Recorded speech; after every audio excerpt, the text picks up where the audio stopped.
Pierce, I think it's your phone that's creating our echo. I'm so sorry. Yeah. Oh, I like it. It's all good. Blessed, We'll make it work. pleasant, rested. How are you feeling? How are you doing? What's the word that's coming up for you?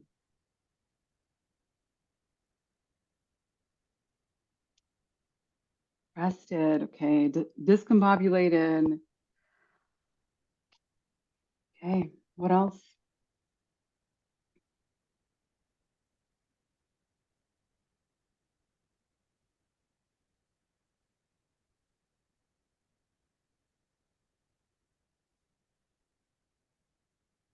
Awake. Awake, active, ready to learn, Alessandra, we frazzled. missed you too. Oof. Okay, coming out of COVID, inflicted. Yeah, stressed. We appreciate you coming to share space with us while you're coming out of COVID. That's not fun, but thank you for your work. Hmm. She's looking good though. Yeah. What else?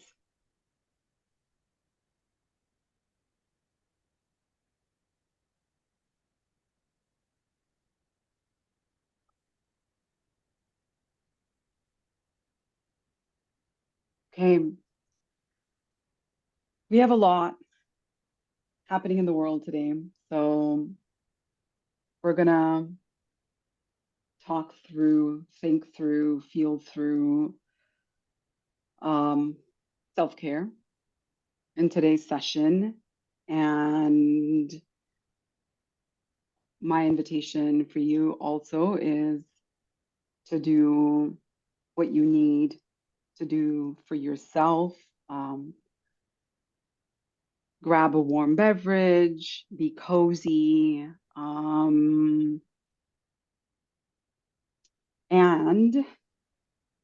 we want to hold space for everybody. And so when you're in some of the breakouts, I'm going to ask you to have your video on because it's very hard to be in relationship and be in community when we're looking at these little empty squares. When we're looking at these little empty squares, it's really hard to feel a sense of connection at a time when so many of us yeah, are feeling and sitting with the heaviness. So, all right, that said, I want to pass the mic to Pierce to kick us off. We're going to do some work first and then do some of the things that we're used to, like the agenda and the knowledge ancestors. Yeah, but maybe we lost Pierce.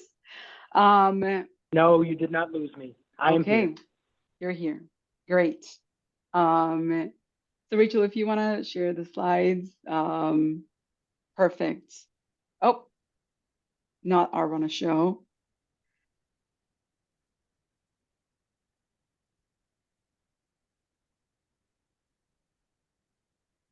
Perfect. Okay, session 4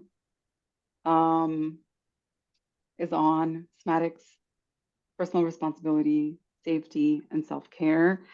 Okay, Pierce, if you're there, take it away. I am here.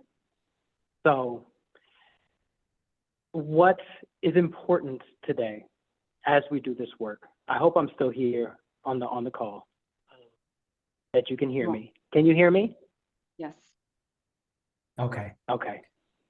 What is important? I'm going to say this multiple times during the conversation, but all of the things that we've talked about in the previous sessions are topics that we've offered to you. They are frameworks, they are tools that you've been thinking through for supporting the work, supporting the problem space that you're trying to address, for deepening the relationships that you're trying to build.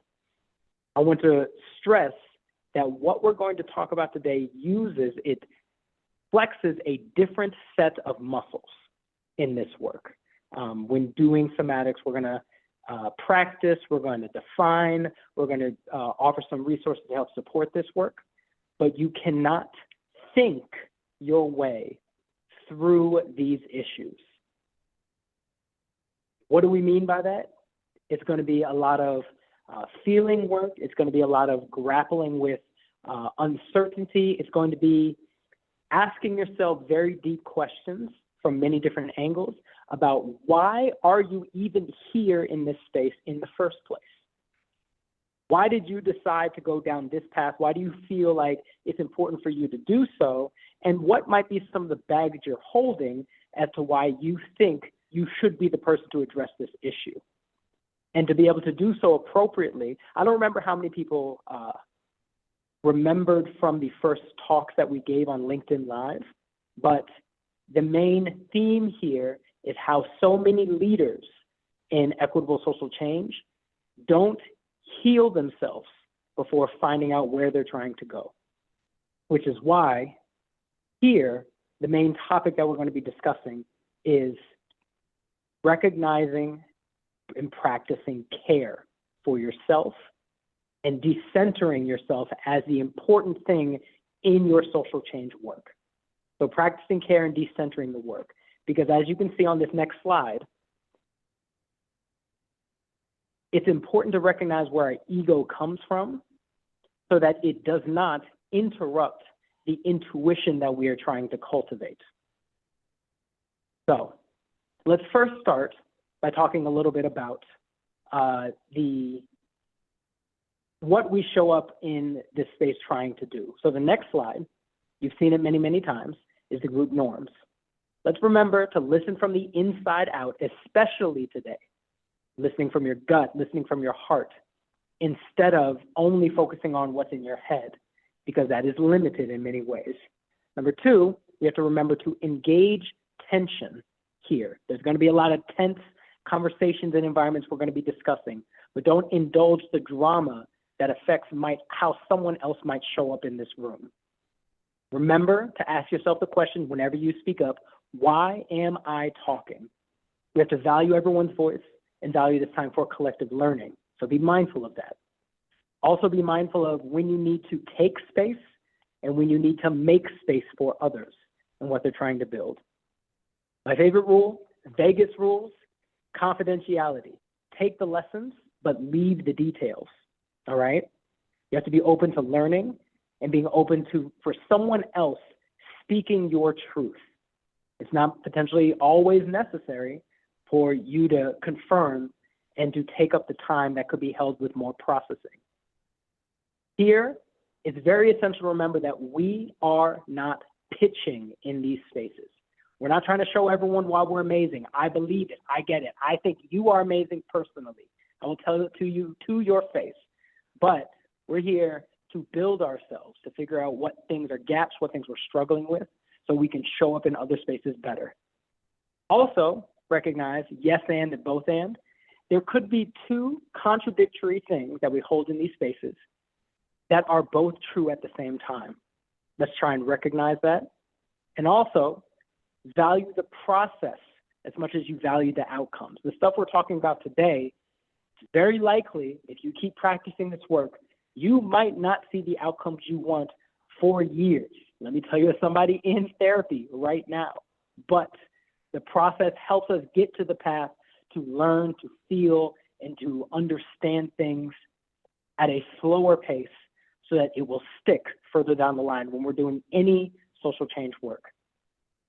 With other people that are speaking, assume best intent, but attend to the impact. And finally, remember, if you need to go to the bathroom, do your thing. If you need to get some food, do your thing. I did so in the last cohort. If you need to take care of your dogs, show us your dogs, okay? So let's make sure as we do that work that we remember these group norms as we're moving forward. So, on the next slide. We're gonna start with the somatic activity, exercise. I'm gonna, um, well, let me just first start by asking, like, who here knows what somatics is, and who here already has a practice? Couple of people, couple of people, yeah. Um, Mark, would you maybe come off of mute and just tell us a little bit about what somatics is?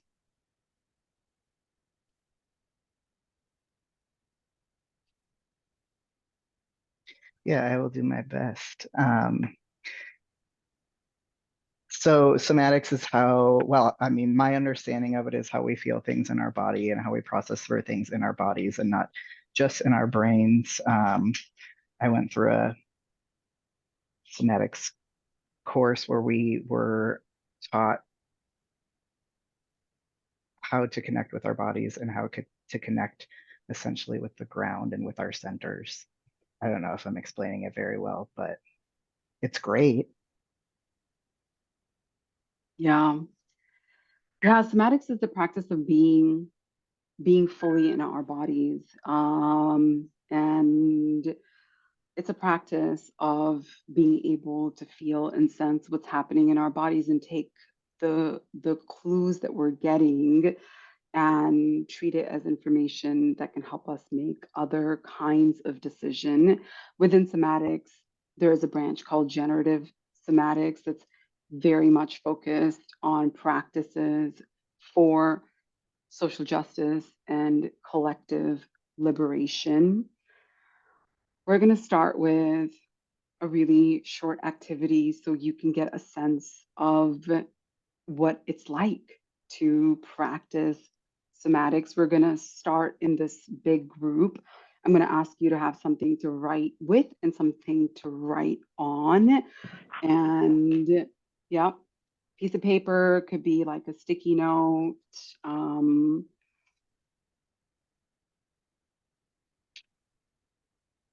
and when you have that, just for a second, get comfy in your chairs and close your eyes if that feels good and safe for you.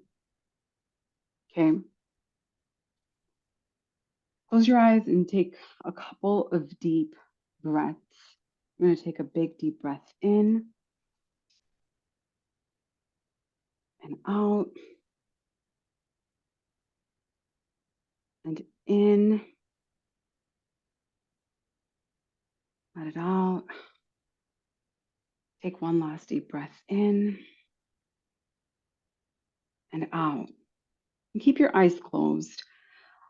I want you to take a moment and pull up the equity challenge or gripe that you walked into this lab with 5 weeks ago. What's the problem that you're wrestling with? What's the problem that you want to get clear for yourself? Think about the impact of this challenge or gripe for you personally, for the people that you work with in your context. Who's impacted? What is the impact? Can you picture that for yourself? Is it clear for you the source or the root cause of this challenge? Pull that into focus for a second. What's creating the issues?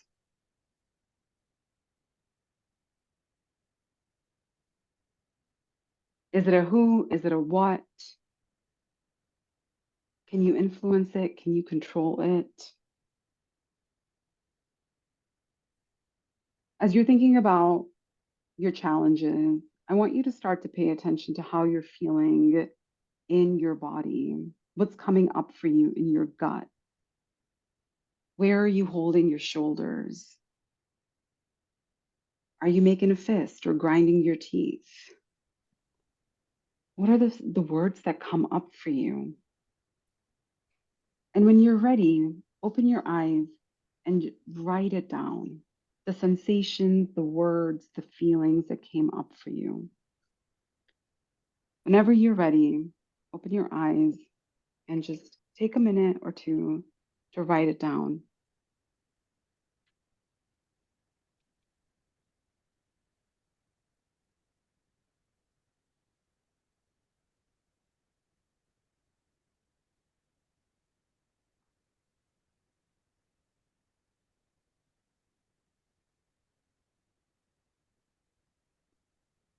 All right.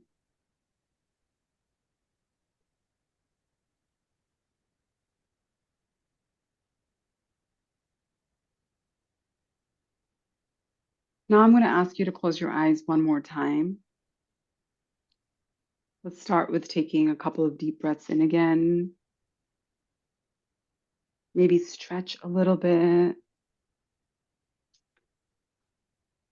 And now I want you to think about a world in which your challenge has been addressed.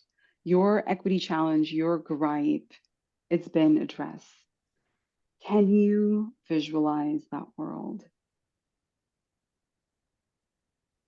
What's different in your context, in this new reality where you've been able to address your challenge? Who is impacted? Can you pull up the names and faces of the people who are now having a better experience? What changes have happened to the core systems and structures in your context? Who is here now that wasn't here before? Who has a seat at the table? How are people interacting? Take a moment to think about like who's not here in your context. Who's not here in your context? Pay attention to how you're feeling, what you're sensing, what words are coming up for you as you think about this world, your organizational context, your relationships. When you're ready, open your eyes and write down what came up for you.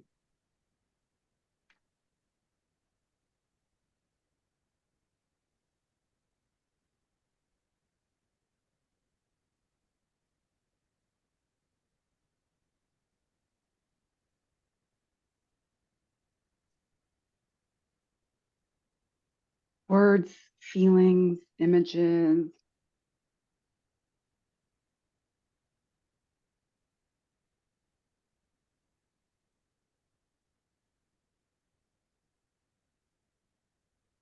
Okay, I'm going to open breakout rooms and send you off into pairs for 6 or 7 minutes and share with the person that you're in the breakout space with what came up for you after the first visualization and what came up for you after the second visualization. And then we'll pull you back in about 7 minutes.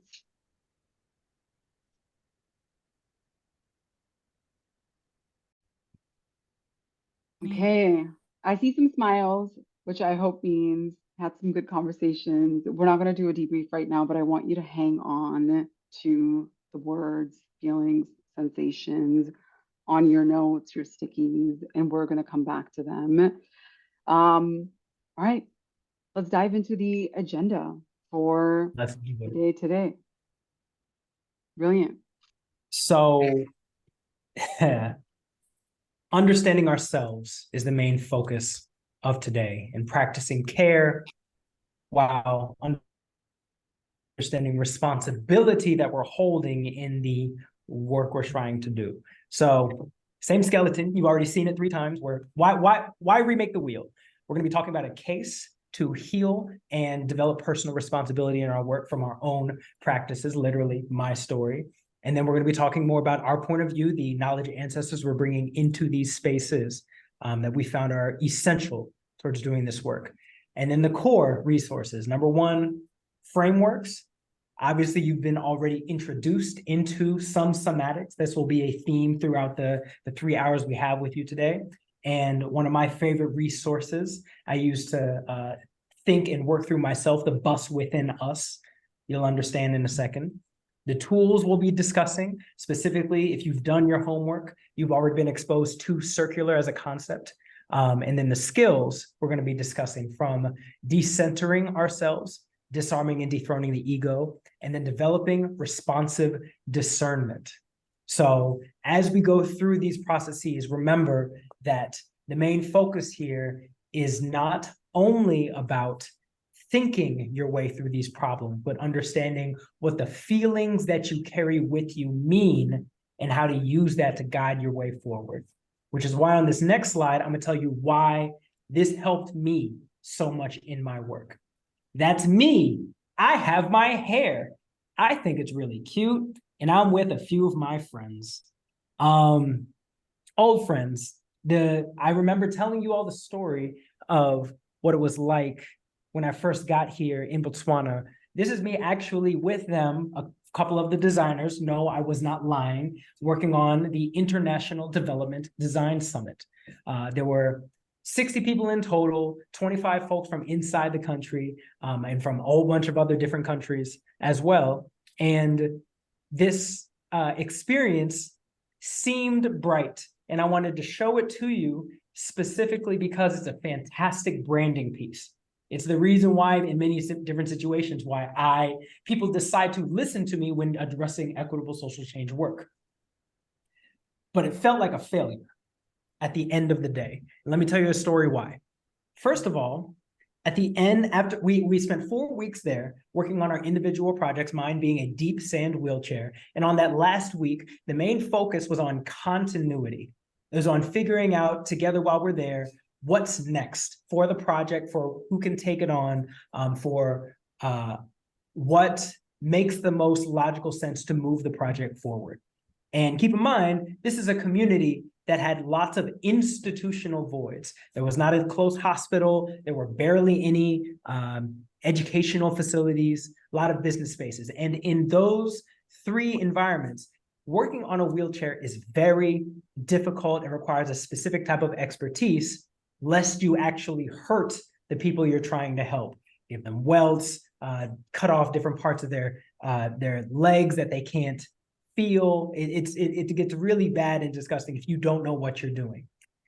So the problem became, we came to the rational decision that to do any engineering, any health, or any business developments on that wheelchair, the actual prototype had to leave the village. I've been grappling with that feeling for a long time. It wasn't even in my gut. It was in my waist, like how much I couldn't grapple with the fact that we got there. They put our trust in us. These marginalized of the marginalized of the marginalized, paraplegic, indigenous community members that live 40 kilometers away from anywhere else. And I just felt so full of rage, so full of disappointment in myself that, is this the best that we could do? And in so many talks that I've given, so many conversations, this is one of the core pieces that I talk about as a point of lessons for the spaces that we all are in as well. This system that's supposed to be a win-win, this system that's supposed to support community members, both the people that are advocating for them and folks closest to the conflict, this system had failed, and I was mad about it, right? And I've been grappling with those feelings, those struggles for a long time to try and figure out how best to tell the story and how to best build tools to recognize what I could do in those situations that was better, and so that I could build different systems or imagine different systems where the people who are acting like the superheroes, the people with the skill sets, aren't the only ones that get something out of the experience. Because it's a special type of hell to say you're trying to do good for somebody And what you get good out of it is something that you can put onto your own resume. So these skills, these resources we're going to talk about today are about grappling with what does your ego get out of this experience? What do you recognize about how you do this work? And how can you make sure you carry that into the next experiences? So it becomes about the work instead of about your own identity. So with that said, there's a few things we want you to carry with yourself that we've realized are very important in our own social change work. And that comes from us talking about our knowledge ancestors. So first, one of the first knowledge ancestors we think are critical in this space in talking about yourself and decentering yourself. Next slide, please. Is generative somatics. You've already been exposed to it in the first place. And the truth is, a lot of different people have a lot of different relationships with this skill set, with this expertise, with this wisdom. One way we like to think about it is experiencing and building internal physical perceptions. Here's the truth. People make decisions using their emotions every day. They might not state it. They say facts don't care about your feelings, but they do feel haughty and high about putting this in front of you and smacking you in the face with their thoughts, right?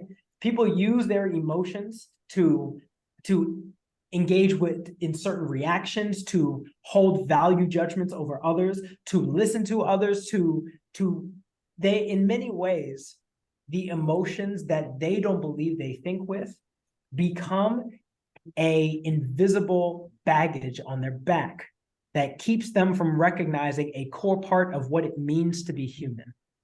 Additionally, we've all built harmful survival techniques while experiencing and surviving the trauma of oppression of our individual lives and systemic oppression that we're trying to address.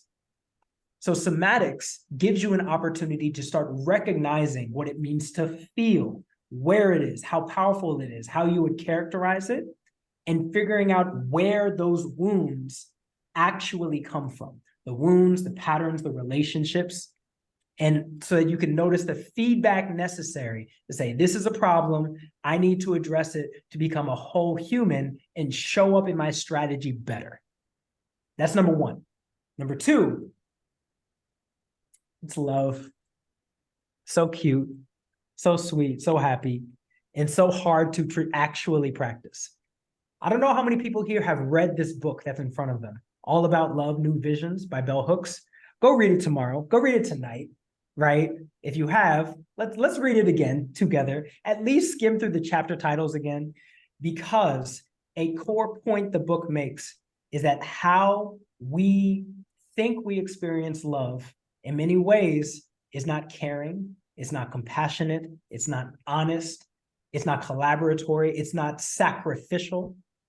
In many ways, we lose parts of ourselves by building relationships with warped versions of love.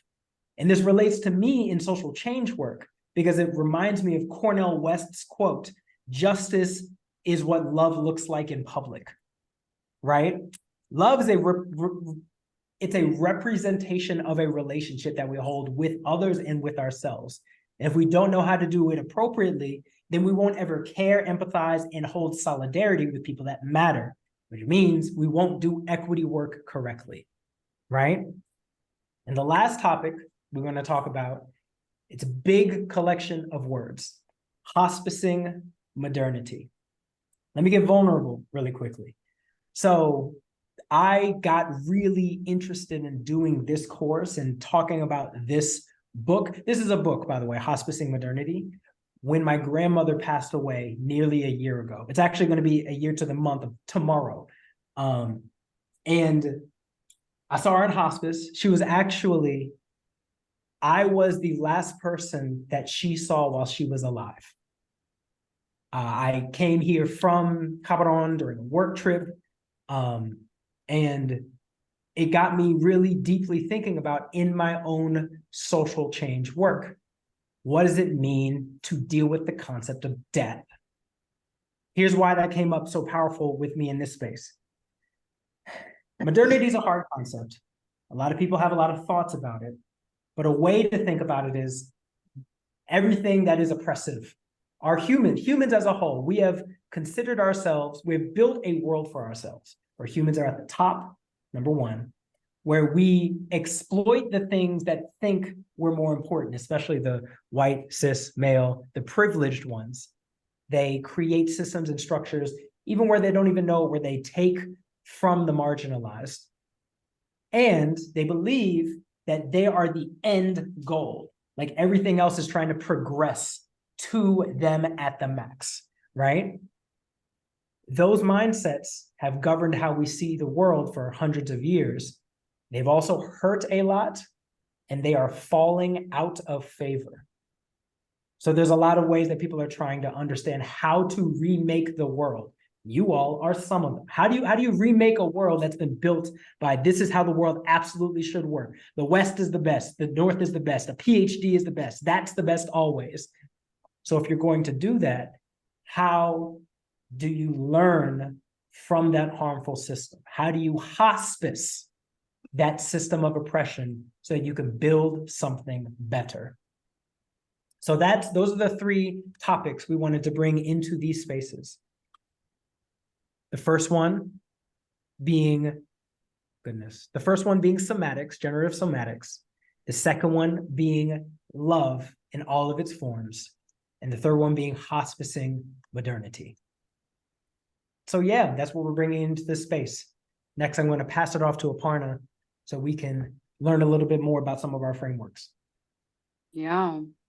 Hey.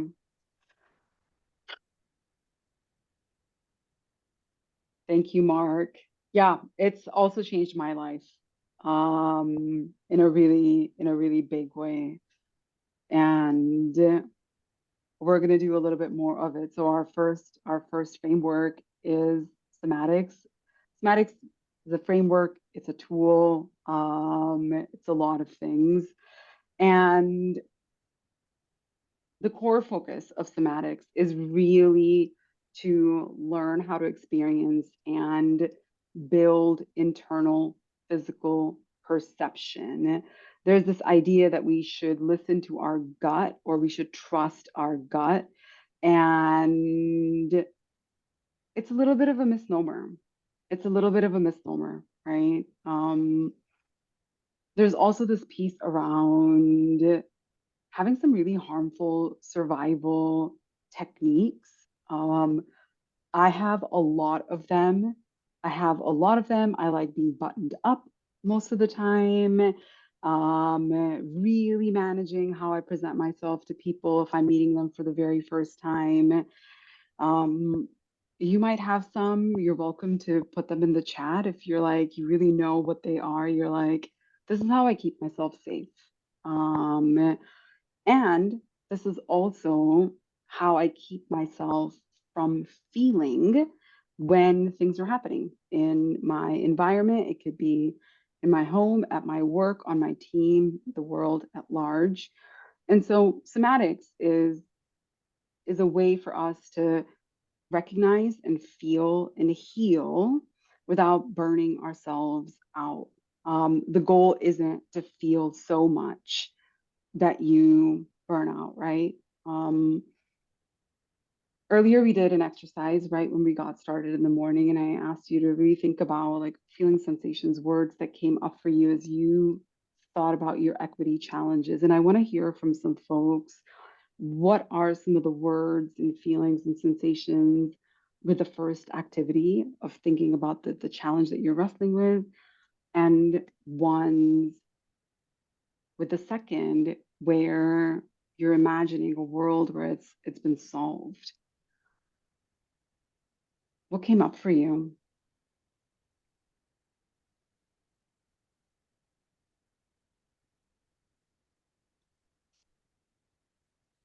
Feel free to come off of mute.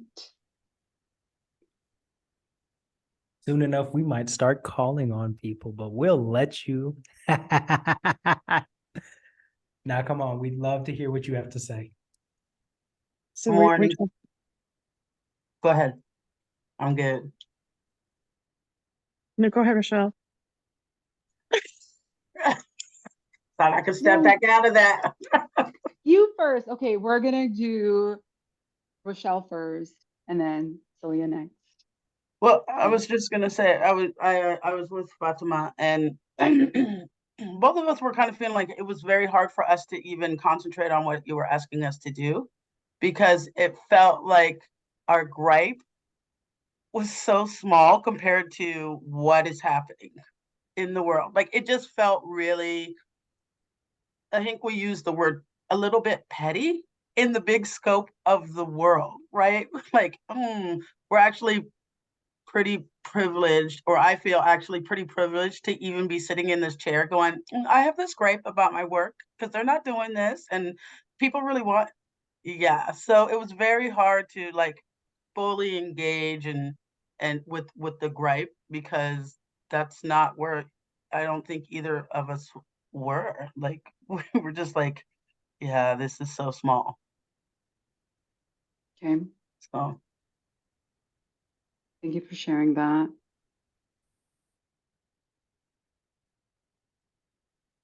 Um,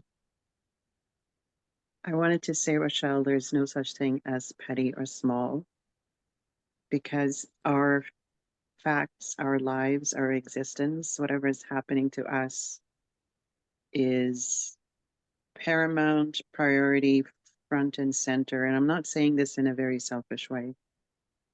The thing I've learned, and I have to thank Mark for that, was um, it, I've always done this where I know I shouldn't say I've majorly put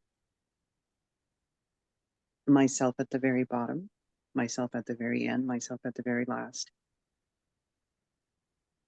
And after that simple exercise, the first one, what came for me was chaos and a lot of noise and parts of me trying to want to be heard. And then the second one, it was interesting because I couldn't think of what, when it was who, it was people. It was faces, it was names that came up for me. And it was, it's challenging to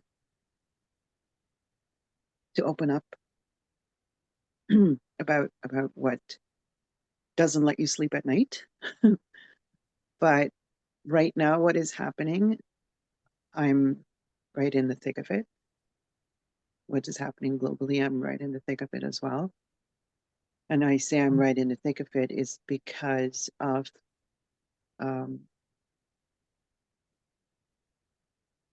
I just couldn't sit and do nothing. And so that meant that I'm throwing myself in a lot of social justice work and a lot of healing work. But I'm so grateful for today because I need to heal myself before I can help with anyone else.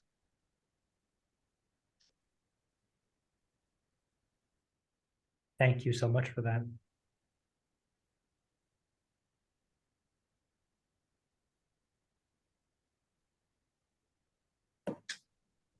May I? Yeah. You may. Mother, may I? I thank y'all for starting us off with the contract or our community agreements. I can't remember what y'all called it, but I think we're modeling it right now where we are able to sit in the both end. And I think both S. Khan and Rochelle to acknowledge and name all the things. And I guess for me, what came up was I was feeling very tense and locked up and really overwhelmed. But I love how y'all just asked the question around if it was addressed, what changed, who's impacted. And I think we really get caught up in just knowing the injustice, feeling the injustice. I know it's an issue. I can call the issue out. I got some things, ideas around how to address it. but like thinking about the beyond is something I think, um, I don't know, not enough practice around, I'll say. And I remember somebody, or a training I was in, I think the Undoing Racism workshop, where they were like, what would it be like if racism was undone? You know, and it's something that we all really struggle with answering. And so I think for me, I would just, the beyond would be just feeling the feeling of being free, you know. Uh, and I don't even know if I've had enough experiences around what that's like, but I can imagine it, you know. So thanks. Thanks, Erin.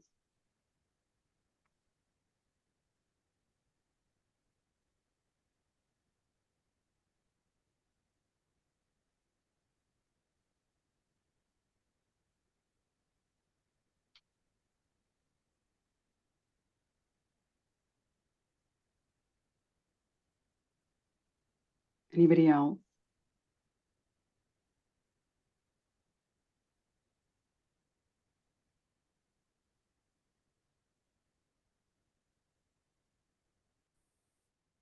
Who here is feeling really gutted about the war happening on the other side of the ocean?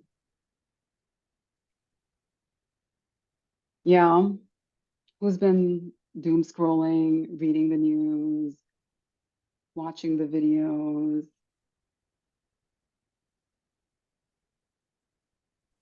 Yeah, right. Any folks getting on a plane and like going and supporting efforts? Probably not. Probably not, right? You're probably not leaving where you are. Maybe a handful are gonna actually leave doing what they're doing and go support. And so if you're not, then one of the best things that you can do is start to solve for the issues that are happening here in real time. Because what's happening over there is connected to all of the things that are here. Um, I was on the phone yesterday with a really dear colleague of mine, was Muslim, and like many of us South Asians, grew up in the Gulf, and he said, you know, this moment is really on brand for the United States. This moment's really on brand for the United States, and I do genuinely believe that the best thing that most of us that are based here in the US, the best thing that we can do is build our capacity to do equity work well in our organizations, on our teams, on the boards that we sit on, in the cities that we live in.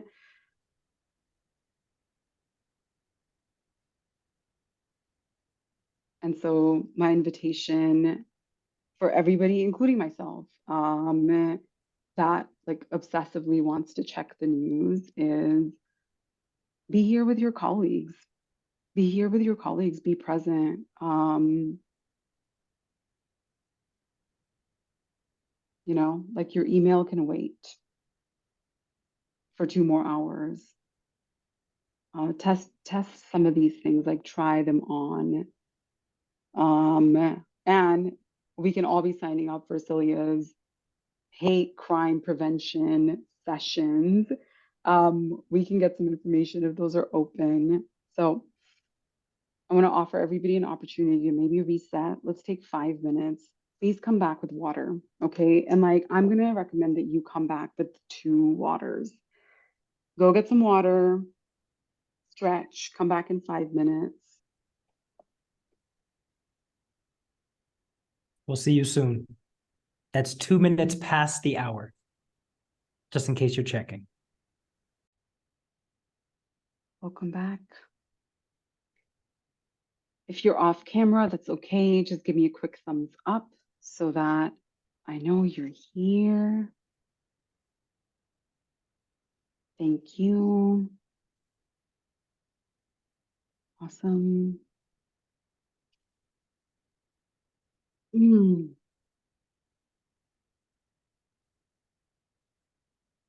Okay, let's dig into frameworks. I'm going to start with somatics. We're going to try it a couple of different ways today. Let's do the slide before this, Rachel. Right, so generative somatics, like many other things, there's an entire universe of practitioners that do this work, and it's free and open to folks that want to be a part of it. And my sense is that many of us can use this right now pretty intensely. So I'm gonna pop a link in the chat for you, so you can learn about it and learn about programs happening where you live, and be a part of some of those convenings. What is generative somatics? If you're familiar with, for instance, Adrienne Marie Brown's book, Emergent Strategy, which I know many of us love and use, then you already know that this is something, somatics is something that she talks about in this book as well in her second book, which is Pleasure Activism. Oh my God, yes! Just keep it on your desk. It's basically therapy, but cheaper. So generative somatics is a way of being in our bodies, of being in our bodies. Over the next couple of days, notice when you're in your body and when you're outside of your body. And when you're outside of your body, when you've let some like super rational part of your brain, some survival part of your brain just kick into full gear and you're floating above yourself. Generative somatics is a set of practices that help us come back to our bodies. There are many centering and grounding practices that we can use, and they don't have to cost anything. They can be going for a walk. They can be setting a timer for 5 minutes, closing your eyes and doing some deep breathing at your desk. It can be listening to some music. It can be just gently moving your body, playing with your pets or your kids. It can also be, and where I started was with a rubber band. And when you're not in your body, this is something that you learn in therapy. You take your rubber band and you gently remind yourself to come back. So don't pick one of those like really rough, like hair bands, right? Pick something really soft if this is going to be a thing you're going to try, but you can have it on your wrist and you just gently snap yourself so that it's a physical reminder to come back to yourself. I'm going to ask you to think about something that you can commit to trying for at least a whole week, something really simple. Think about what you can commit to trying consistently for a week to recenter yourself and put that in the chat, right? This can be a little bit of accountability for us. What am I willing to try that I'll do consistently for at least a week?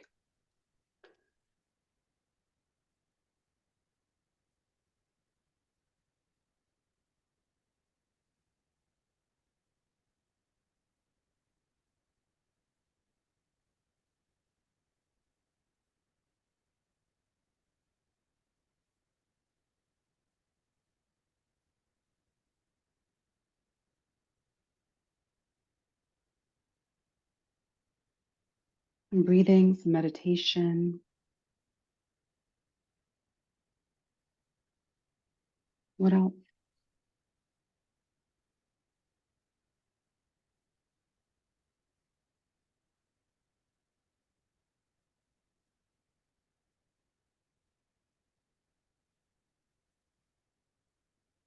Yes, Pilates counts as long as you're not listening to the news while you're doing it.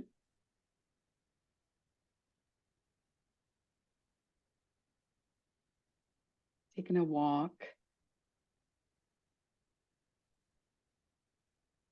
Take some time before important events. Yeah.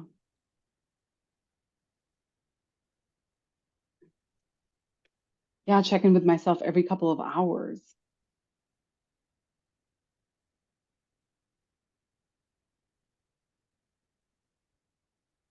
Mm-hmm. Okay, whatever it is, write it on a sticky note, put it up somewhere where you can see it, and try it out. I want to do one with all of us all together. And so I'm going to share my screen and share this resource with you.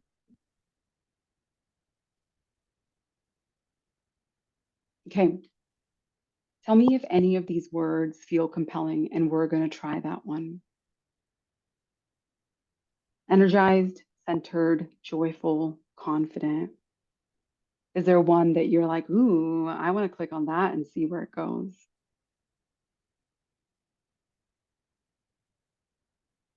None. You're like, make it stop right now. Okay. I see centered. I think centered is the one. You think centered is the one? I do. I don't know. I mean, I see two for joyful. I don't know. All right, let's try centered. Okay. And it's a couple of minutes of movement with sound. You can do it standing up if you're able, or you can try doing it sitting down. But if you can't stand up, I'm going to encourage you to do that. Yeah, perfect. Okay. And all you're going to do is follow the figure on the screen and move with them. All right. Here we go.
Welcome back.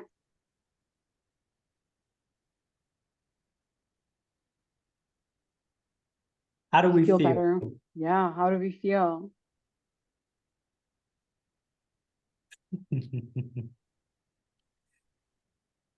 Wasn't it? It is not Tai Chi. It is, I actually don't know. I mean, I don't know what to call it, but it's a startup that has built these plugins for movement breaks that you can take whenever you want. And if you use Teams or Slack or whatever, you can have it set up to go off in your meetings or yeah. I've been using it pretty consistently for the past year. It's been kind of a game changer in just kind of my mood. And when I saw a demo of it, I really thought it was kind of hokey, but I've kind of fallen in love with it. You know, like as I think as with many things. So it is another tool that you can bookmark and use it as a way to start to have a somatic practice of just paying attention, being in our bodies, taking care of ourselves. With that said, I'm going to pass it to Piers for the next one. What's our next framework? Can you hear me? I'm gonna let you all know the internet is not, it's not having fun with me today. So it might go in and out as we're speaking. And if that's the case, we have a few plan B, plan C, plan Ds that we're gonna operate under.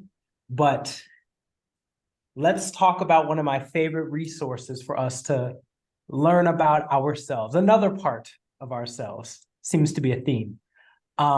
It's not the magic school bus. It is magic and it is a bus. Are we in the school? I'm not sure. Look here. Let's think about what we just experienced. Okay. The last cohort, when they when they went through it, they were like, this feels hokey. This feels nerdy. This feels weird. This feels confusing. It doesn't, rest of this is me narrating what might have occurred in their heads. So it's not everything that they said, but just go with me here. It has a purpose. This is a little bit whack. I'm not sure I like what's happening here. I don't like it. I'm not sure that I've ever done this. I'm above this experience. I don't need to move around to make myself feel the way it needs to feel. I just need to hold on. That feeling that you have. Do you maybe resonate with that a little bit? Did it feel like concerning, frustrating that we were being put into a situation to move around in a professional environment, right? And if you did feel that, even the smallest way, in the smallest way, what made you feel that way, right? What's the identity that you're holding that makes you feel this is how you should operate in that space? So, or possibly you could have felt, that was cool. That was lit. I'm glad I get to do something like this more in my life. Like I need to move around in my life more. I need to feel like I did.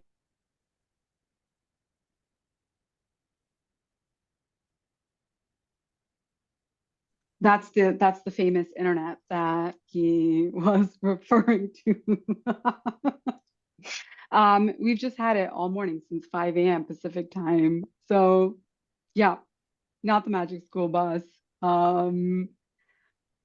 Where Pierce was going with it is, yeah, like how did you feel with the last activity, right? Were you one of those people that was like, what a fucking waste of my time? Like, am I paying money to be here? Like, am I not doing work to be here?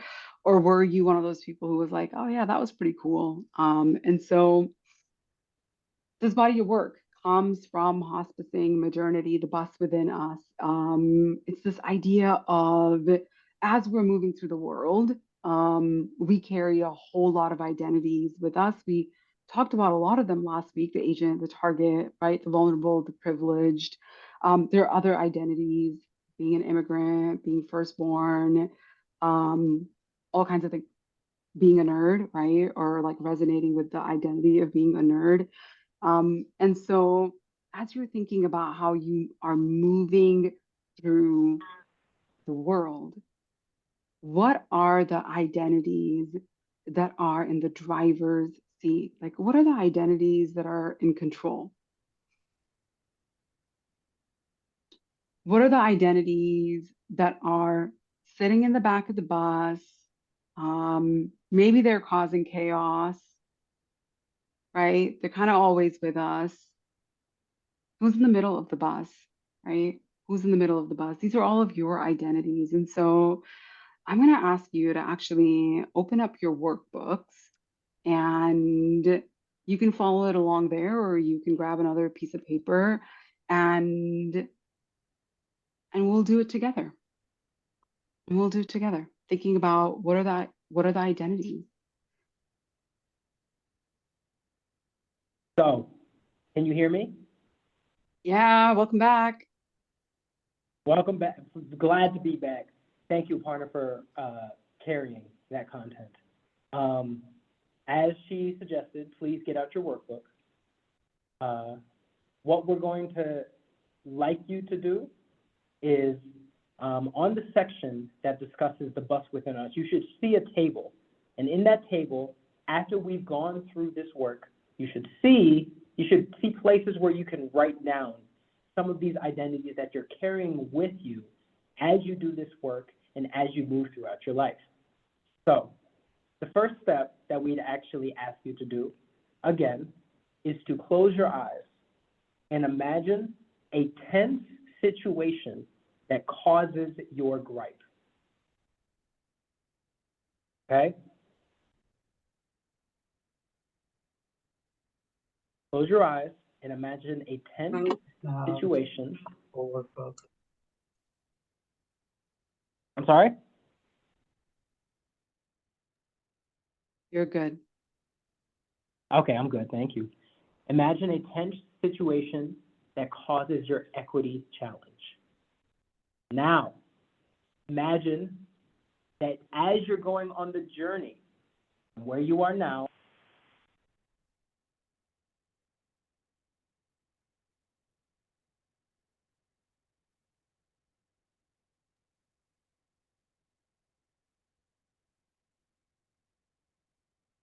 Oy vey.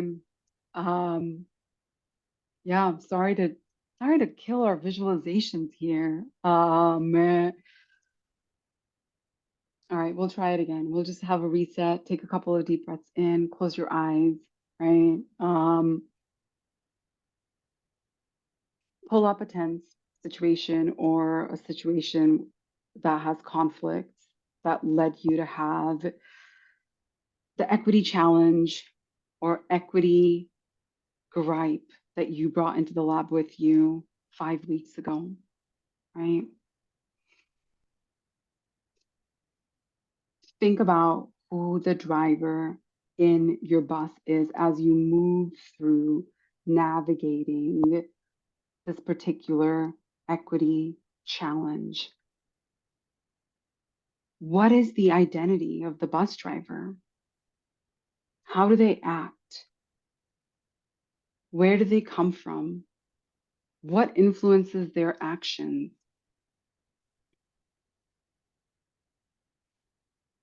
Now think about a couple of other identities that you carry along for the ride. Maybe they're sitting in the back seat and being chaotic. What are those identities? Where do they come from? How do they act? What influences their actions?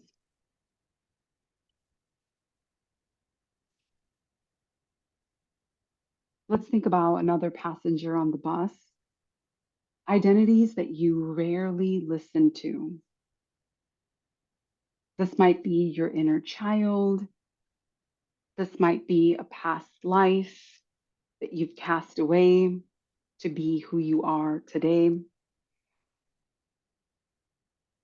What is that identity? Where did it come from? What influences their actions? When does that identity make itself present or dominant? How does it act?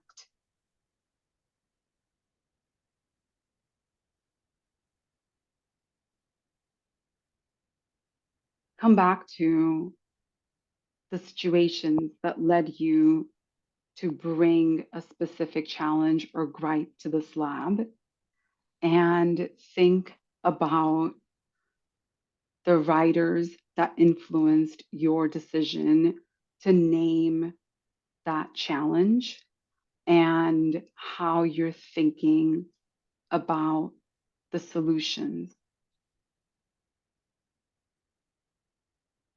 What does it tell you about your own relationship to the work?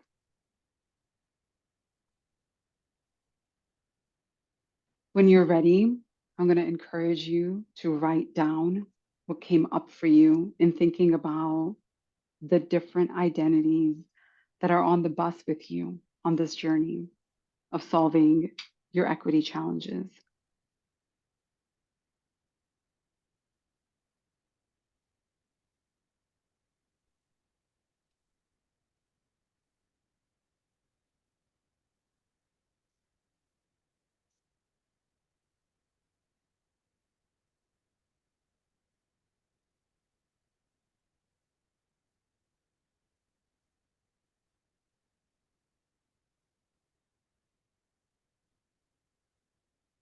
Let's take 5 minutes.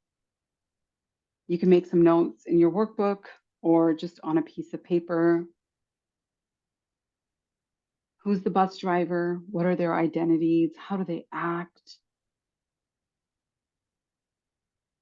Who are the troublemakers sitting in the back of the bus, creating chaos?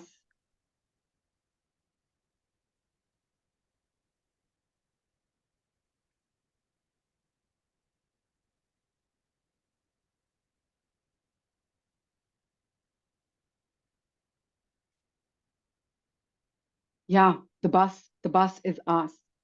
The bus represents us. It's our different identities. Yeah. The bus also represents the journey that we are trying to go on.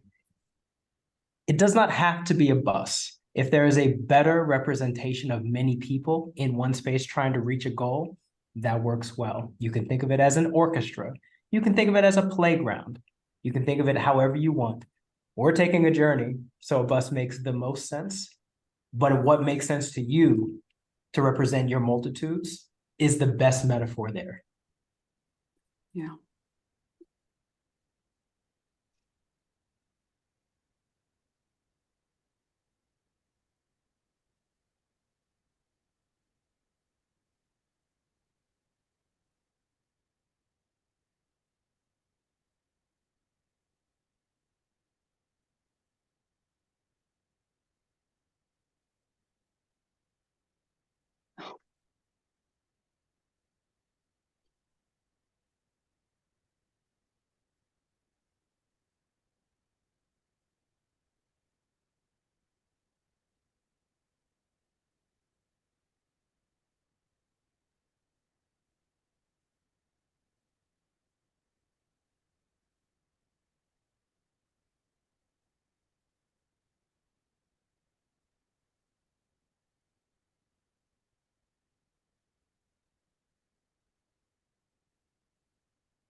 Let's take another couple of minutes to get your thoughts on paper.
Okay.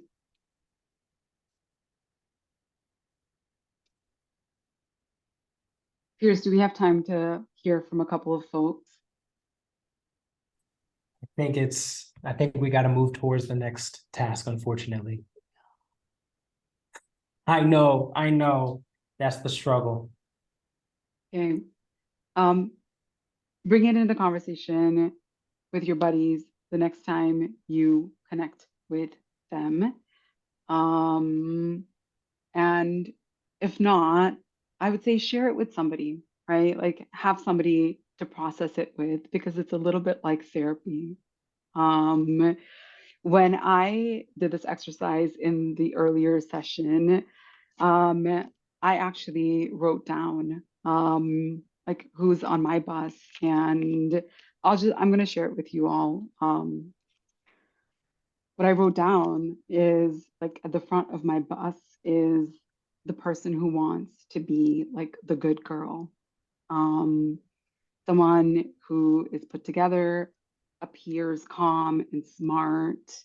For many years, like someone who dressed really well, because who sits at the back of my bus is the person who grew up really working class and like is always worried that someone's going to know or someone's going to see.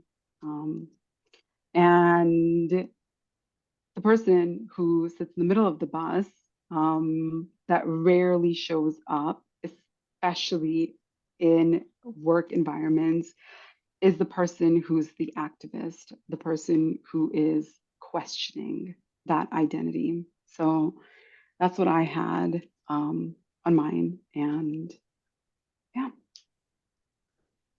Okay, let's move on to our next. What is our next? Our next is circular. So hopefully it won't come out this time, but I think it's very important to lead from the previous discussion to the next discussion because they are very useful with each other. The previous discussion is about who you are holding, the identities you're holding as you move through your life, as you move through your work. This next one is about how you show up in spaces in ways you might not even recognize. So this is a resource in that book that I told you about, Hospicing Modernity. And they use it to help you work through ways, patterns that you operate through society to keep that oppressive system moving and operating. In many ways, these practices move faster than your brain can process them. But what's useful about them in the larger oppressive world is it makes you think that you're the one that should be building, dealing, operating, creating what the world should look like by yourself, with the people in power, instead of trying to share and build with others. So these tools are, once you come across them, you can see how they happen in society. Let me give you some examples. And what I want you to do while you listen to these examples is you think about, with these descriptions, which one of these patterns make you feel something strongly, okay? It doesn't have to be like I feel happy or I feel frustrated or I feel defensive or I feel insecure. Whatever that feeling is, any one of these descriptions, the question is, does it make you feel something strong? And that's something to investigate. So let's talk about each one of these 8 patterns that's put in the acronym CIRCULAR. The first one, in my work, continuity. I want to transcend oppression, inequity, what have you, without giving anything up. The second example is innocence. Because I say that I am against these oppressive systems, these violent systems, whatever they are, that means that I'm no longer complicit in them. I don't cause them because I say I'm against them. Number 3 is recentering. Instead of focusing on the material issues or concerns of how something out in the world affects, you ask yourself, how will this change make me feel? How will it make me feel bad, right? Because feelings are not the only way things can affect someone. Number 4 is certainty. Whatever happens in the world or whatever happens out with the things I'm trying to affect, it only matters if I know exactly what it's going to cause. I need to know exactly what's going to happen, when, where, and how. And if I don't, then it does not matter. Number 5, I'm sorry, is unrestricted autonomy. It means I am not accountable to anyone but myself unless I choose to be.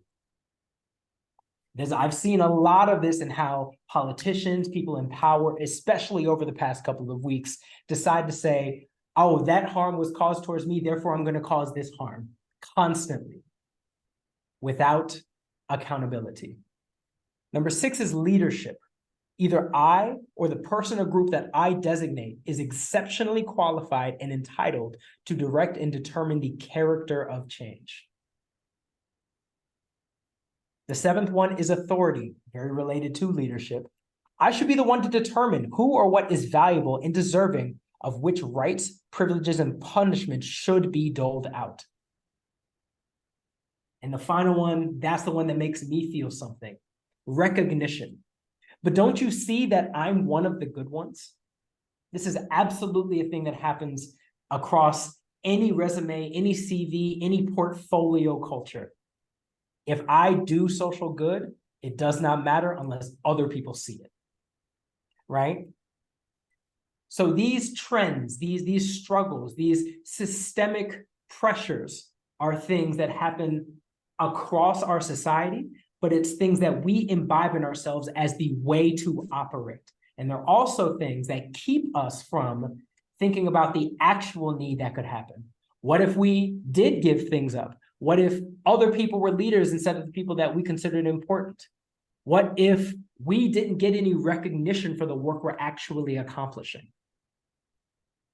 How would that make you feel? So I'm going to repeat at the beginning. The way you use this resource is you take a second to think about which one, it could be multiple and that's okay, but let's start with one. Which one of these patterns makes me feel something strongly? Then you ask,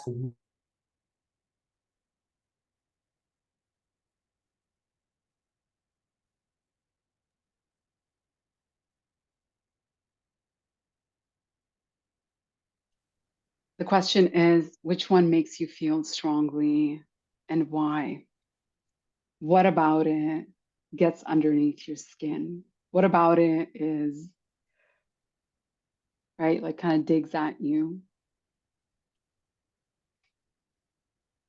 So take a sec, and I'm going to invite folks that haven't spoken today, or some of you we haven't heard your voices in a couple of weeks. I'm going to invite you to share what's happening for you, which is the one and why.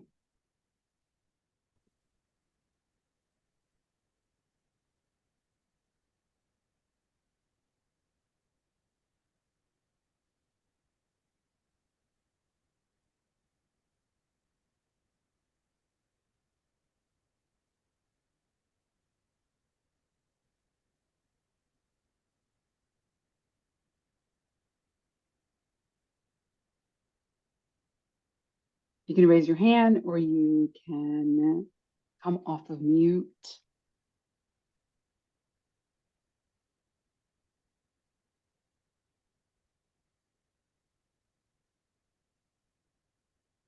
Okay. Yeah, take it away, Megan. First, just to clarify, you're asking which one of these bugs us? Like, is that right? Yeah, Which one, yeah, which has you, like, where do you have a really big reaction? Mhm. I think the recognition one.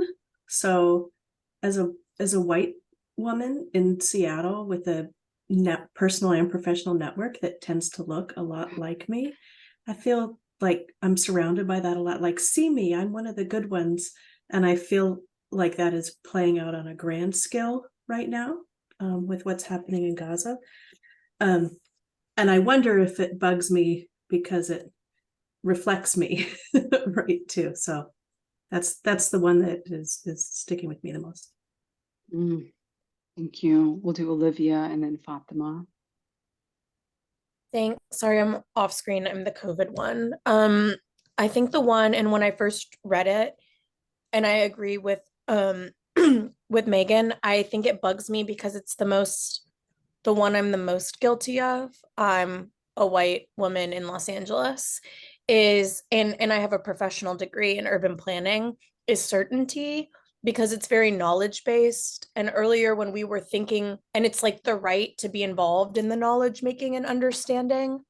Um, and when we were doing the first exercise today, I found myself, when I was thinking about the problem, the equity gripe, really focusing on like feeling the sense of restlessness, and like my brain immediately focusing on how to identify solutions, even if it's decentering myself. It's like, how can I be an actor um, in recentering voices, very, again, like action oriented and certainty, rather than, and I think that this is something that is part of my continued equity challenge in the work that I do as an urban planner. So I think certainty was the one I had the most gripe with, but part of it is the self-reflexivity. Thank you. Can y'all hear me? Oh, yeah, there we go. I feel like I was feeling really somatic-y during all of those because I felt lots of things in my body during a few of those. And so the one that I think bothered me the most was authority. And for me, I think it's because it's like such an immediate power imbalance, right? And so it's already like a offense defense, and who gets to choose and who gets to say. And then that goes like just viscerally against the Libra in me who wants balance in all things. So yeah. Zodiacs are real. Let's hear maybe from one or two more folks.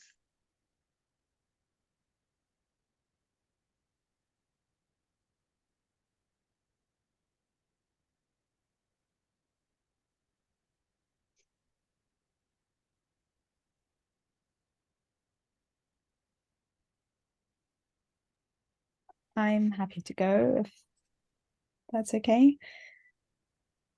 Hi, Jen. Hi. Sorry, I'm mainly not on video because, as you can see, it's like really dark. So I don't think you can see me much anyway.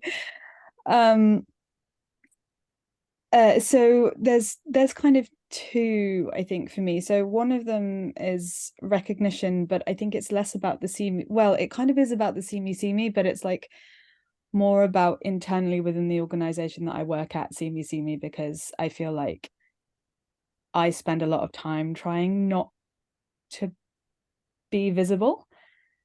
And then it's played out quite weirdly in how our organization works.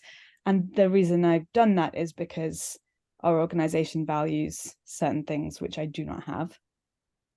And then continuity is also a really big one, because of the work that we do as an organization. It's something that I've always been a bit uncomfortable with because we are talking about things like repowering democracy, but democracy doesn't or isn't working in its current state, but we're not suggesting a change. And so that's one of the things that I think is really, it feels very counterintuitive to what's kind of actually needed, but I don't know what the solution is. Yeah, thank you. So yeah, I'm gonna ask somebody who hasn't spoken yet to go, and then we're gonna go into breakouts in just a second. It was just a question. It wasn't a comment. I'm so sorry. It was just a question when, oh my gosh, she was talking. Jen, when Jen, you said the organization value is something I don't have. What are you referring to? The organization I work with, like, we're a tech organization. It's predominantly like built around building tools, and I am not a technical person. I was one of the first few non-technical hires, and so then, like, as a woman and someone who's not technical, it was a lot of, well, but you just don't understand how this works. So you bring in a lot more that nobody else knows. Yeah, but it's not so valued. Yeah, the hierarchies are very real and worth paying attention to.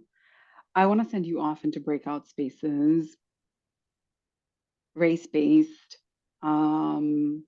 self-selection. So if you've never done race-based caucusing, which I think everybody here has done some race-based, right, affinity-based work. The reason that we do it is so that we can have conversations with people, especially for folks that are Black, Brown, Indigenous, without having the gaze on us, right? Without having to code switch. And for white folks, it's an opportunity for you to be with each other and process and have conversations and make sense with each other. So I'm going to open 4 rooms. There's one for, yeah, the the gays.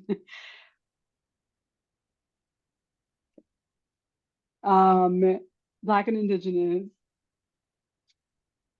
non-Black, people of color, brown folks. And then there's 2 rooms for white people. Please evenly divide yourselves. There's many of you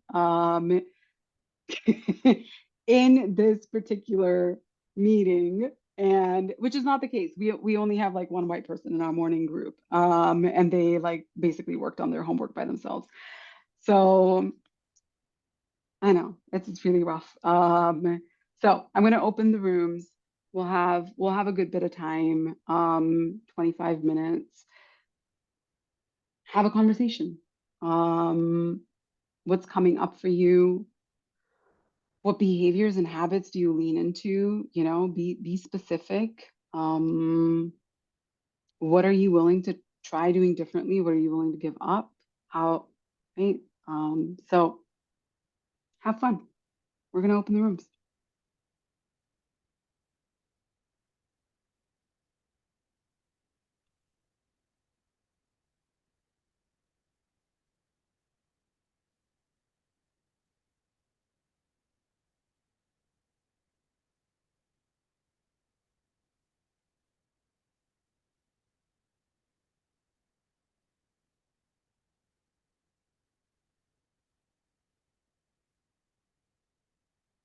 Good stuff. Every Oh time. yeah, it's always purposeful too, right? We're like, that Rochelle must be having a real good conversation. It was deep. It was deep. Deep. Here's the secret. We don't care about any one of you, obviously. We don't care at all about any person in this room. That's why we explode. No. Glad to have you here. Welcome back, folks. Often what's really traditional when we caucus is we ask white folks to share with us highlights from their conversation. And so I think maybe we're going to start there with two groups. What did you talk about? What did you uncover? What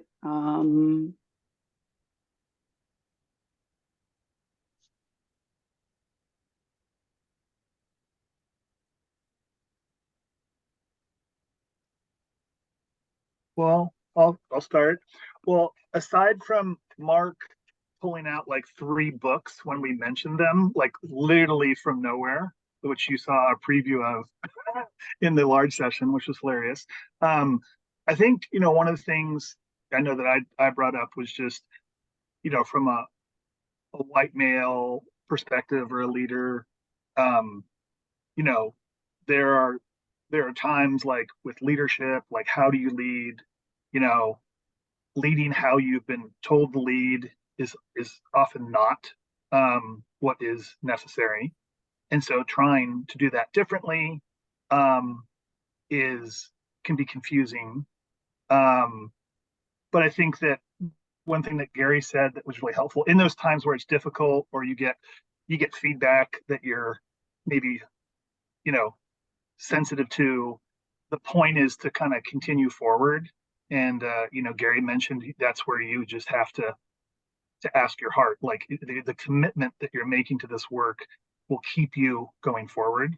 It'd be awfully easy to kind of say, eh, you know, let somebody else do this, but it's that commitment or kind of checking with your heart that keeps you moving forward. And I think we also kind of recognize that if it's not hard, probably not doing it right. Um, if you're white, right? I mean, it feels like that's supposed to be should be uphill. It wouldn't make sense if it wasn't. Yeah. Olivia.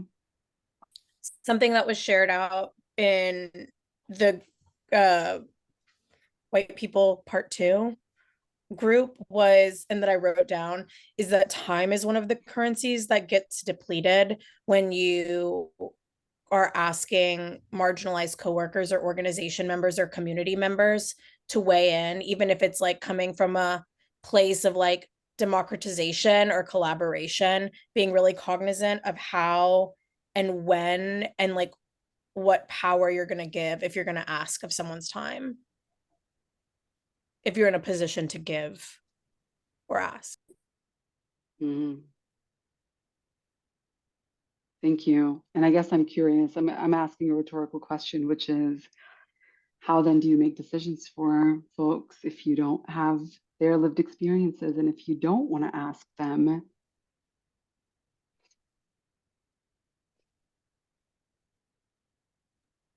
What else came up for the white folks? I can chime in on that a little bit, Aparna. So for you, working with our organization, I think, one simple thing was a survey, right? And if we can get the questions right, we can probably get a few of the answers right. And I think we could knock on doors and say, hey, do you have 10 minutes for me? I need to ask you some questions about this. It's probably not the best, but I do think most people want to be successful, and most people want to see other people be successful. So I think they're going to put the information in there to help the majority, but we have to make sure that we're getting that information in a real easy way as possible. For who we're trying to, I don't know, empower, help, have a view, a lens on. Say, hey, this is what they need. So, yeah. Yeah, thank you. Mark. I was also in White People, the sequel group to part 2. I think one of the, Tom joked about randomly pulling books out, right? And one of the things that we talked about is having this privilege to be able to intellectualize things that other people live. As a white person, I get to read books about experiences and take that step back and have distance when I feel that I need it. And it's kind of messed up that I get to do that. Mm. Yeah. Lindsay? On the time part, and no, Mark, this is not to check and see if this book is also on your shelf. Part of what was informing the comment for me on that was there's a book called Thinking Fast, Thinking Slow, where self-control and critical thought are that's thinking slow, and it's a renewable but limited resource, and the exhaustion factor of just asking for feedback as far all the time as opposed to being more strategic with it isn't necessarily part of that book. But for example, one of the studies they look at is judges looking at parole, and the closer they get to lunch, the lower they are on other nutrients, the harsher and the more likely they are to deny parole for similar folks. And so just the reality that we can only provide as individuals as much critical thought as other things aren't taking out of our space, is some it's more about just trying to be respectful of time and the energy bank account of folks, and making sure that when you get feedback, it's designed in a way that you can implement it, and you're not going to come back 10 times asking different versions that are going to exhaust the people that you're trying to help. Mm. Thank you, Lindsay. People of color, anything that you want to share that came from your conversations that you think it's important for our white colleagues to hear?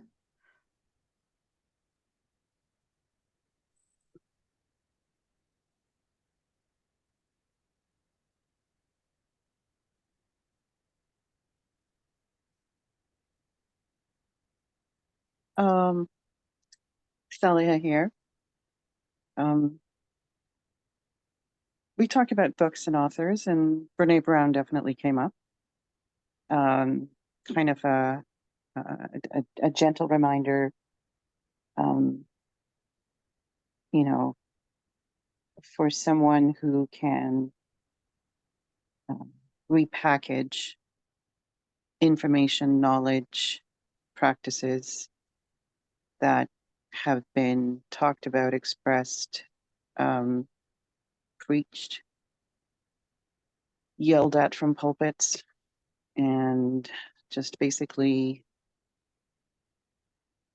perhaps common tribal knowledge has just basically has kind of been, like I said, repackaged into pretty colored books and workbooks, and really uh, it's a beautiful example of a capitalist venture, and all the more power to her. But it's also interesting because her measure, or her advice and suggestibility around how to be seen at work, whether it's through being vulnerable or being authentic, it could work for men in black pullovers and very expensive jeans, standing on a TED Talk host thing. It could work really well for some other folks. May work well for women, depending on which sector they're in. But when it comes to the experience of racialized people, women, I find that a bit challenging. I don't know if my true self that I have to hide will be accepted, seen as equal, or valued for what it brings if I brought along my measure of vulnerability in that way. More than likely, I'll be seen as that emotional brown chick. And, you know, I walk in already with this beautiful, and I do call it beautiful, incapacity to hide anything that comes up on my face. Thank you for So, that. yeah. That was one of the things we talked about. Yeah. We all love Brene Brown. She's being facetious. If you didn't catch that. I do have all her books. Yeah. Anybody else from the BIPOC groups?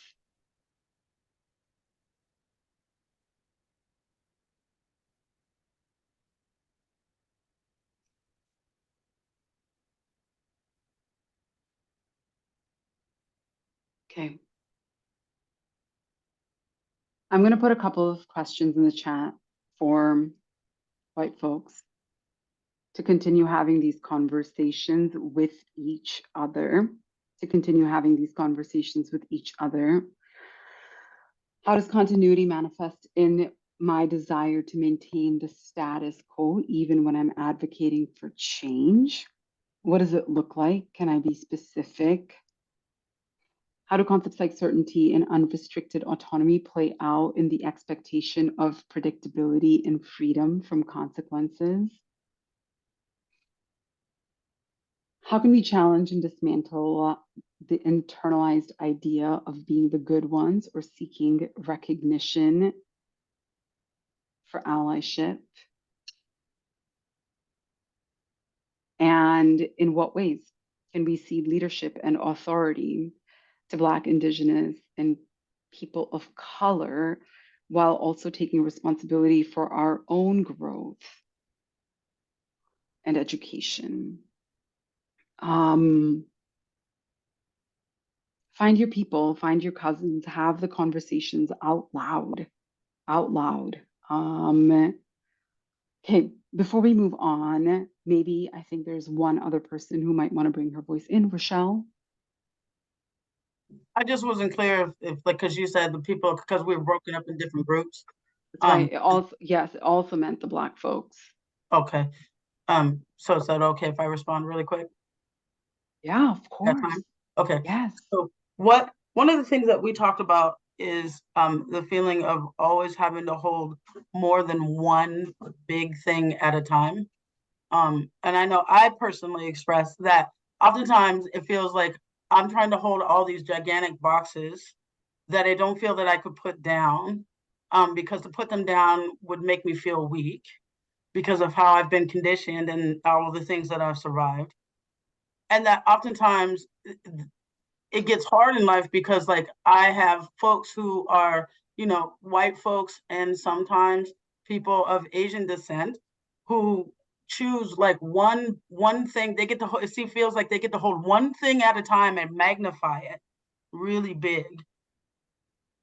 And it's exhausting. Like it's exhausting. And it never seems to be like there's a yes and in those worlds. Where in the world where I'm, that I live in, it always has to be a yes and a yes and a yes and. And to hold all this is not just exhausting physically, but it is so depleting emotionally and mentally. And so when White People Part 2 brought up time, I was curious. The one thing that I do want to say to that is like, yes, be mindful of how you're asking for help, but also like it's really important to get the perspectives. and to know what you think is not necessarily what is, because my life is not in a book. It's not in a book. I don't give a shit who wrote the book. I don't care if it's Brene Brown's Your Own Best Thing, right? I, I I don't care. So, and oftentimes what I have found when the white folks that I work with do not slow down and do not take the time because they're so worried about overtaxing other people, is that it actually creates more work and more harm to the very people that you're trying to help, because you're not slowing down and you're not listening. And you're too worried about wasting my time. I'm a grown woman. Everybody I work with are grown folks, and we can decide if it's a waste of time. Because if it's a waste of time for me, I'll be like, oh, you got to, I'm not the person. You need to go ask somebody else. So just be mindful of letting people make their own choices within that too. I hope that all made sense. It did in my head anyways. It made sense in my head as well.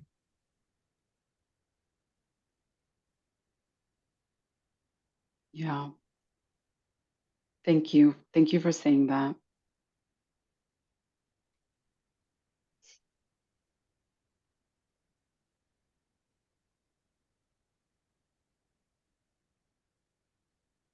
All right. Do we need to say anything else to feel complete?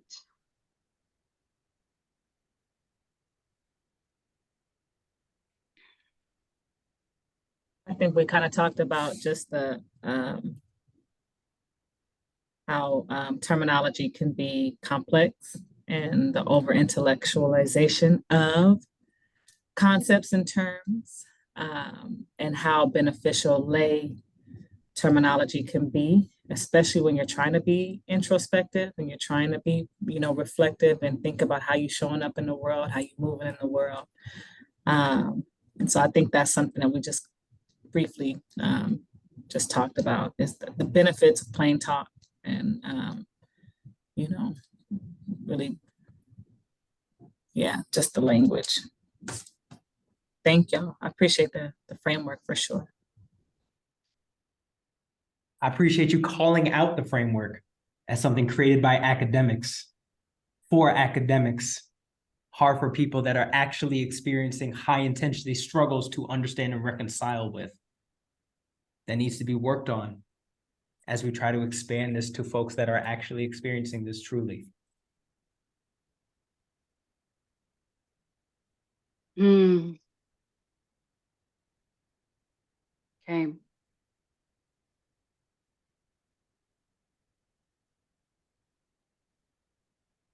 Try on some of these concepts when you leave this space. Just try it on, okay? Before we move on, like one thing that I do want to say, especially for white presenting, white passing, white adjacent folks, is that if you're going to ask for feedback from people of color, Black folks, Indigenous folks, do the work so that you can actually listen to whatever they're going to share with you without consequences, without negative consequences. Because in this moment, when people are holding a lot for their families, their communities, their identities, and they're expending the time and energy to share feedback with you for it to not be heard, is not going to build trust. It's not going to build trust. So let's sit with that. I want to transition us to a couple of tools before we leave today.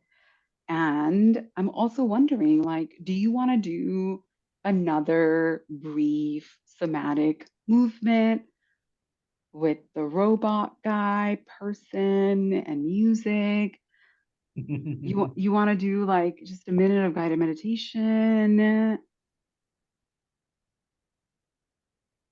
Joyful. from that circle. You want to do the joyful from that circle? Okay. A lot of us were asking for that. And I didn't provide it. No, you did centering, which was very nice. Oh, well, thank you. Okay, we can do joyful. I'm gonna share my screen and feel free to come out of your chairs for the next couple of minutes. Or And stay in your chairs if you have to. Involve Yeah. your dogs, involve your kids. So they're like, what All are right. you doing? We're doing this. We're doing this.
Thank you.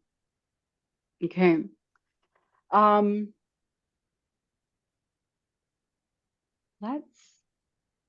Let's go back to our slides. And Rachel, if you can start, perfect. All right. We want to leave you with two tools. We're not going to dive deep into either of them. They are resources for you to dig into. The first one is the Cognitive Bias Codex. It is a lot of words on a page. So Rachel will pop the link in the chat for you, and you can look at it on a big screen, print it out, sit with it. It's very similar to some of the concepts we explored in our very first session. If you remember, we talked about complexity and we looked at the Cynefin framework. And so similarly, it is a tool and it offers language to start to get precise and hone in on what is happening in your environment. Yeah. The second tool, you want to say anything else about it, Piers? I do actually, very quickly. Yeah. So a way to think about this codex, each one of these small individual words is a way humans incorrectly perceive the world.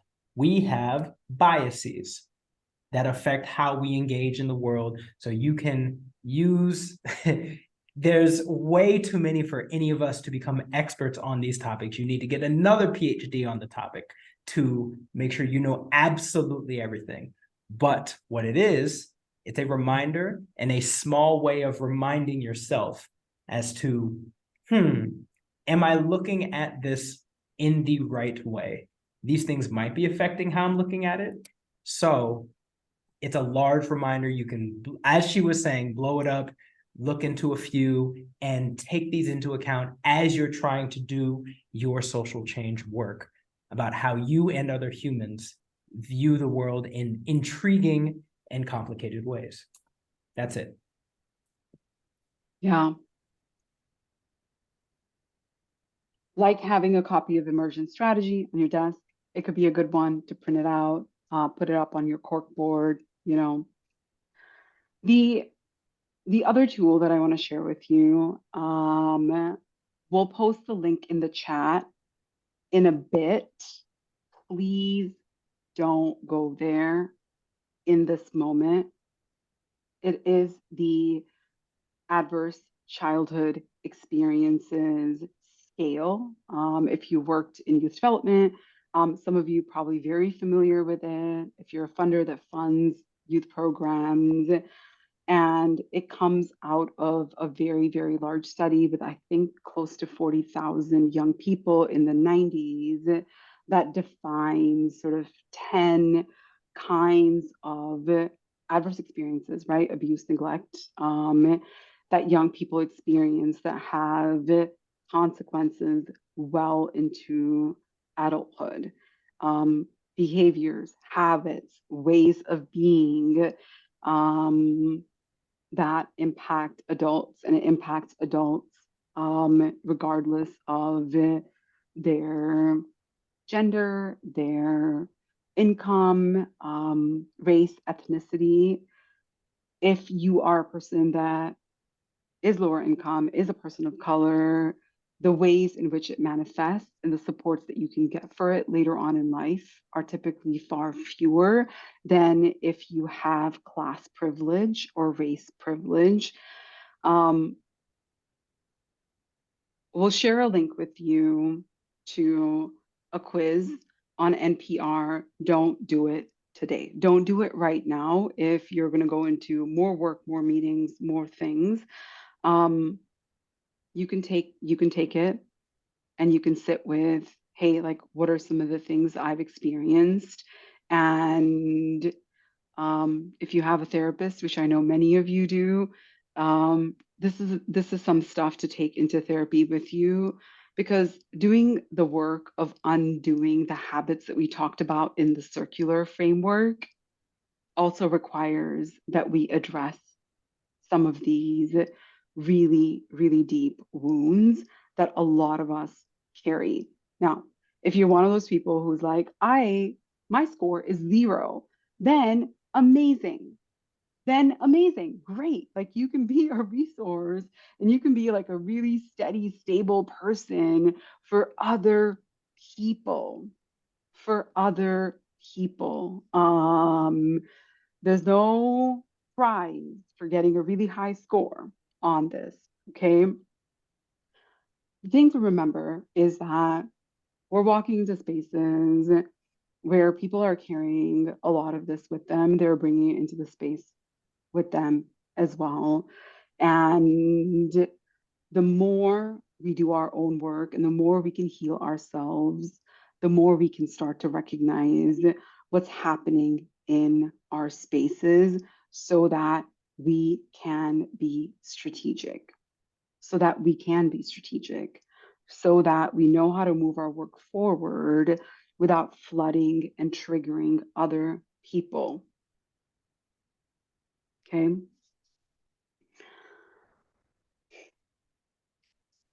Two tools: cognitive bias codex, the adverse childhood experiences, and we'll end with our skills. We have 2 skills for you. Pierce, you want to take it? Only because he's read the entire book 5 times, I think. If you can hear me, that's we the question. can. Yes, we can. Cool. And if you can't, you all know what's going to happen next. So the first skill that we think is critical in these spaces is it's decentering. Let me tell you the field that I got into when I first started my PhD work, my grad school work. and that I constantly critique to this day. It's human-centered design. Do I need to say more? Before the field was existing, before it was built, hundreds of years in the past, from the Renaissance, from many other countless contributions to how humans see ourselves today, we consider ourselves the top, the center, the most important, the alpha and the omega in the work that we try to do. And so much of what we need to do to heal ourselves is understand that we are a part of a larger interconnected system. Are we the best? Are we the highest evolved? Are we the most valuable entities in this space? And if we weren't, how would we build a world? So clearly, the things you thought we were going to be discussing in equity conversations aren't only about humans. There's a resource in the book that I told you about that talks about different ways that we can engage in education. And many of the ways that we try to educate ourselves, like we did at the beginning of this course, is like mastery education. It's like reaching the top of a mountain and saying you are the best at something and that is the only thing that matters. There's another way to live. The other way is to consider, with the things that you learn about, whether it's the worlds that we are a part of, whether it's the connections that we hold, whether it's the problems we're trying to address, you can instead say, oh, that thing that's a problem affects me too. I am a part of that issue, right? There's a quote from a researcher that I recently came across in a talk that he was talking about, saying, he asked the question, and actually I'm going to ask you all here today as well. Is there anybody in this room potentially that was born after 2016? Raise your hand if you were born after 2016. Pretty please. No, nobody at all, potentially. Oh, I thought that might be the case. Here's the reason why. Do you know about atomic bombs? How about Hiroshima and Nagasaki? You might have heard of them over time.